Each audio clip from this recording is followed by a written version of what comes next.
Hi! Throughout these lessons, we have explored the macroscopic and microscopic properties of different types of matter, and these ideas help us to choose the correct material for a particular purpose. Even though we have many materials around us, we are on a quest to constantly improve the materials we are using. In this way, we are not that different from our ancestors. They too were constantly looking to improve the materials they were working with. And they, like us, didn't always use pure substances, but mixed different forms of matter together to make composite materials. In this lesson, we will follow the development of materials from the beginning of human life and on into the future in search of the ultimate material. By the end of today's lesson, you should be able to identify the importance of composite materials in daily life and evaluate the impact of these materials on human development. What I want us to do in this lesson is to embark on an adventure. Come with me as we time travel back almost 2.5 million years ago to the Stone Age. Imagine yourself as a young adult, either helping your mum or dad with the daily chores. If you are male, you would be helping with the hunt for animals, the source of meat. If you are female, you would be helping to collect roots and edible berries or plants, and you would also help to prepare animal skins for clothing. For both of you, the majority of your day would be spent making tools. At first, tools were made by smashing a rock with another bigger rock. Later, other methods like pecking, grinding, sawing, and boring became popular ways to make tools from rock. You would have spent many hours working on a tool until it was just right. These tools could be used for cutting, grinding, and hunting. The rocks used to make all these tools were not pure substances, but made up of a combination of different elements and compounds. So, rock is an example of a natural composite material. 5,000 years ago, everything changed with the discovery of copper. People entered the Bronze Age. So take off your primitive skins and let's see what it was like living in the New Age. Copper was one of the first elements to be extracted from rocks. Copper has a low melting point and so can be extracted from rocks containing copper compounds with heat. The hot liquid copper could then be poured into a mold of any shape. Once the metal cooled, the copper was hammered to strengthen it. Even though copper tools were easier to make than stone implements, people found that copper tools were easily damaged. They didn't last long because the copper was too soft. So, the ancient smiths that were smelting copper began to mix other metals with the copper. By trial and error, these early metal workers soon worked out that a particular mixture of rock samples placed in the furnace would produce a predictable result. In time, a skilled smith would be able to produce a specific material to suit the job at hand. When copper and tin were mixed together, for example, the result was called bronze. Bronze was harder and longer lasting than copper. An alloy is a mixture of two or more metals to form a new substance that is different to the original metals. So, a metal alloy is another example of a composite material.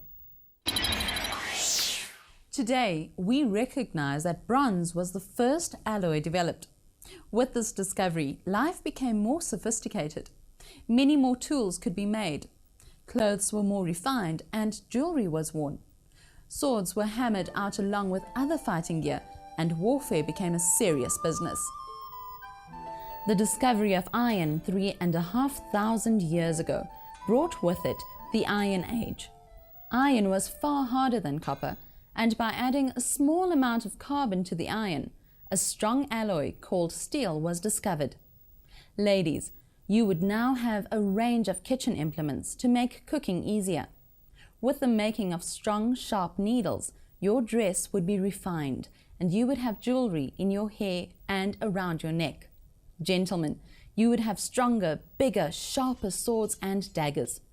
You would be able to make armor and have shields that were effective. Smiths learnt to hammer and mold many different tools from iron. As you know, some of these alloys, like steel, are still used today. Our ancestors were continually searching for better material to solve their problems more efficiently. I think it is still the same today. We are always on the lookout for a more advanced material to do the job better. By finding more effective materials, new opportunities for inventions come along. Scientists have experimented with combining different elements. They have found that adding different amounts of other elements to iron results in a particular alloy with particular properties. For example, mild steel has a small amount of carbon in it. Do you have any idea what it is used for? It is used to make car bodies. Stainless steel, on the other hand, has carbon and nickel in it, but most importantly, it must contain chromium. Chromium prevents rusting and keeps the metal always shiny. Stainless steel is used to make cutlery. The Bronze Age people didn't know that they were creating a composite material, but they did know that by adding two substances together, a new set of properties came into being. The new properties were better. It was almost as though the properties in each substance were being combined to form a better material. And that is exactly what a composite material is. A composite material is a mixture that combines the properties of each of its components. Steel is obviously not the only composite material we use. In fact, it seems that the new materials that will take us into the future will all be carefully designed composites. Remember, the reason we combined different materials together is because the final product will have better, more useful properties for us to use. Here are a few samples of modern composite materials. Have a closer look at them. Reinforced concrete, glass fiber, carbon fiber, and tire rubber. For each substance, I would like us to identify the components used to make the composite material. We also need to identify the physical properties of each component and show how that affects the properties of the composite material. When we look at these samples, why don't you record your findings in a table? Let's start by looking at the block of reinforced concrete. The reinforced concrete is a matrix of concrete.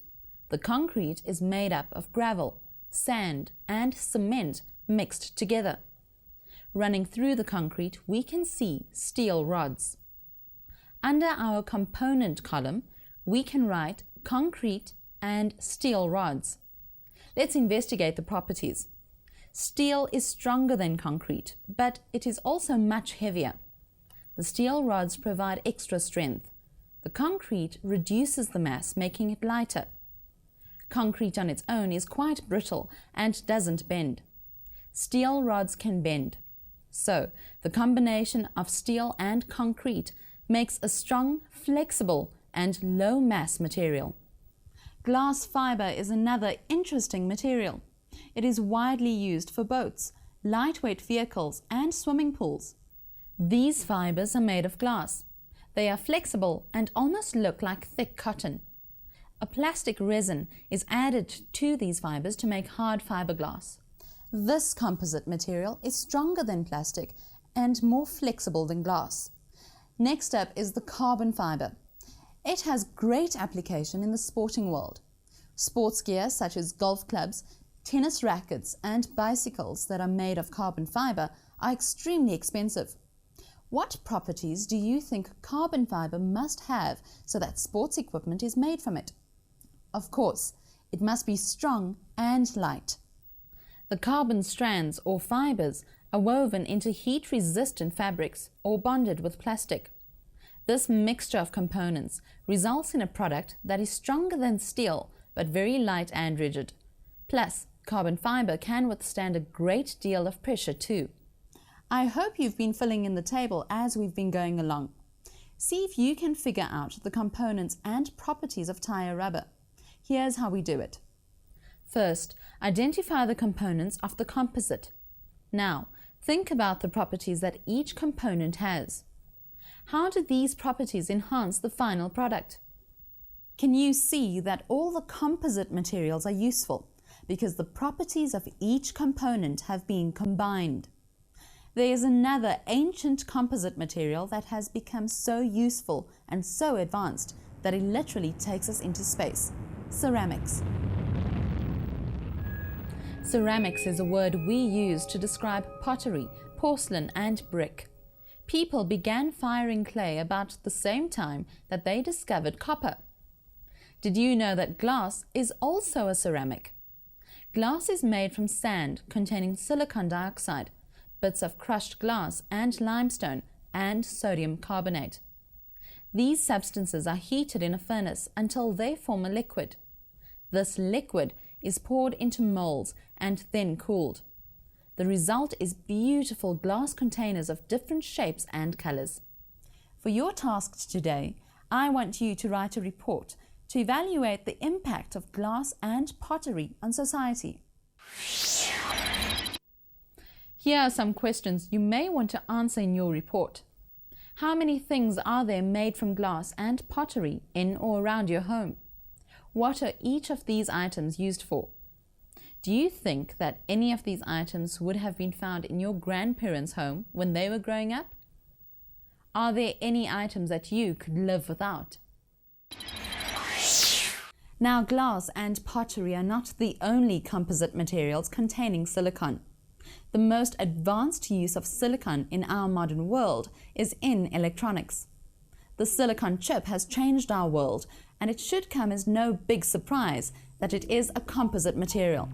To improve the special ability of silicon to act as a semiconductor, very small amounts of other elements are added to the silicon lattice. By adding the exact number of atoms in the correct position in the lattice, even more powerful microprocessors will be built. So what will the materials of the future be like? Well, I think that in the future we will see a whole new range of composite materials. Materials scientists are just like the early smiths who learnt their skills by trial and error.